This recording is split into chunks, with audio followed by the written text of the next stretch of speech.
Wasabi guys, welcome back to some spoilers for Dominaria United. This is the September set. For those of you who don't know, we get one every fall, and it's pretty much always at the beginning of a block.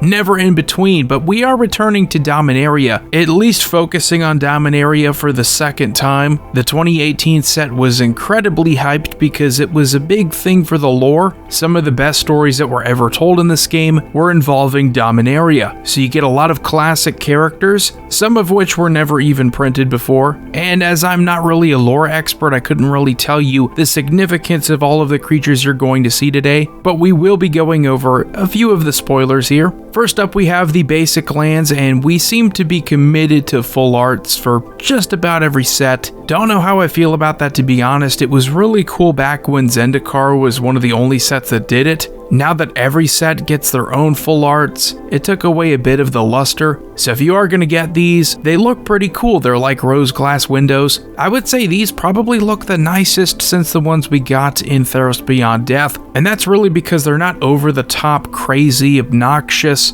They have their own style, they commit to it. Not like with Innistrad Midnight Hunt where they're black and white with small accents for their colors. No, here it is very clear what they are. First creature to talk about is a Llanowar Loamspeaker, 2-mana creature elf druid, a 1/3 that can tap for 1 mana of any color, and you can tap it to have target land you control become a 3/3 elemental creature with haste until end of turn. You can only do that as a sorcery. So it seems like we're never really going to return to the 1-mana mana dorks, in standard at least. So I think what they're realizing is that 2-mana mana dorks are just not what people want. So you gotta tack on something there, and here at least you get some more creature presence. So I think if you're a fan of standard or pioneer, even limited, this is going to be more worthwhile for you. Next up, we have the return of Ramirez de Pietro. This time he is a pillager, a 4-mana blue-black human pirate, a 4/3, and whenever he enters the battlefield, you lose 2 life and create 2 treasure tokens, which is already off to a great start. Whenever one or more pirates you control deal combat damage to an opponent, you're going to be able to exile the top card of that opponent's library, and then you're going to be able to cast it for as long as it remains exiled, which is very much in the same vein as all of the Prosper Tomebound crap we've been seeing. I don't know how many of you are tired of playing from exile, but it seems to be in every set now. I don't mind it in blue-black, to be honest, because we're not just adding another 1/millionth card to that strategy, so at least we're going to have to be playing with different colors. But what I would say I really like about this is that it is directly synergizing with pirates. So no, it's not just another play from exile card, it is great synergy for pirates.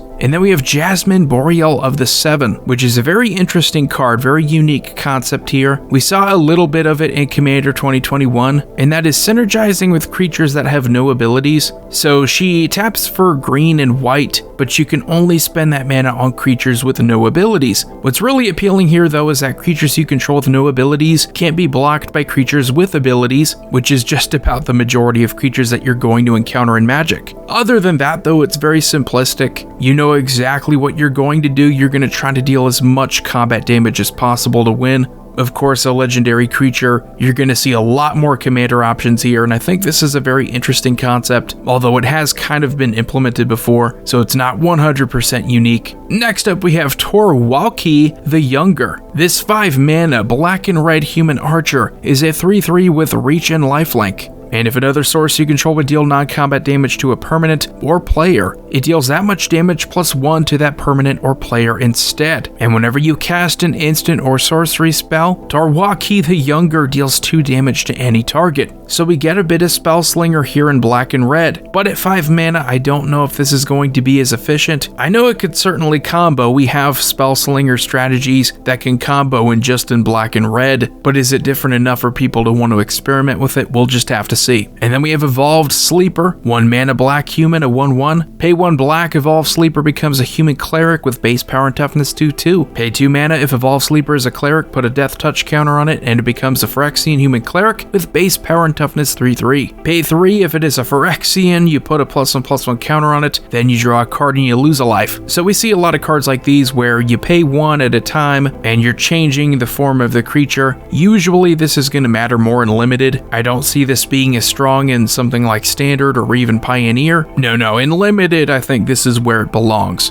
And then we have Temporal Firestorm, a 5 mana red sorcery with a kicker cost of either 1 and a white and or 1 and a blue, which that's very unique. We've never seen the and or before, let alone a totally different kicker cost. You can choose up to X creatures and or planeswalkers you control, where X is the number of times this spell was kicked. Those permanents phase out, and Temporal Firestorm deals 5 damage to each creature and each planeswalker. That is pretty impressive. So not only is it a straight up board wipe if you need it, but if you pay the kicker cost, you could protect your favorite creatures, make it so that even if you destroy everything else, you're going to have a board presence when it's all said and done. Will this see commander play? I don't know, but in standard I think it is that kind of big impact card that could win you a game. And then we have Shivan Devastator, an X and 1 red dragon hydra, a 0/0 with flying and haste. It enters the battlefield with X +1/+1 counters on it. So pretty straightforward, not going to blow anybody away of course unless you're in standard or limited or even pioneer, smaller formats where something like this, where if you put in a bunch of mana, you get a flying and haste dragon, you're going to overwhelm your opponents pretty easily. If it has playability in commander, of course,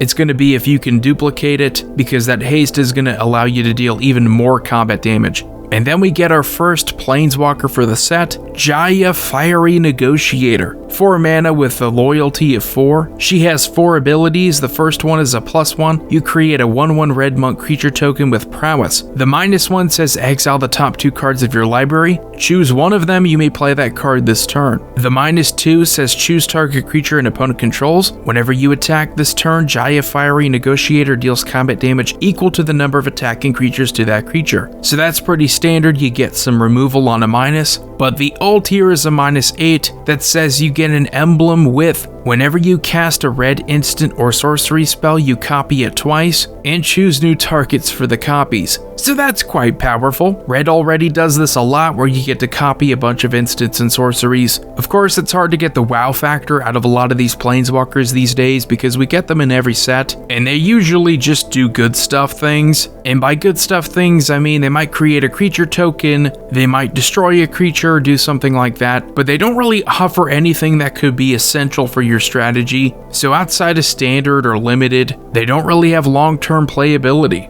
So anyway, that's going to do it for the early spoilers here for Dominaria United. Let me know what you think about it in the comment section below. I don't know how I feel about returning to this plane again. I don't know about you guys, but I wasn't really hungry to return to this plane again. There were some things that I liked about it, but overall, I just don't think it did anything for me. If you haven't already and you appreciate these videos, please do subscribe to the channel. We are getting very close to 40,000 subs, so I really want to thank you all. Commander Void here signing off. I will see you all next time.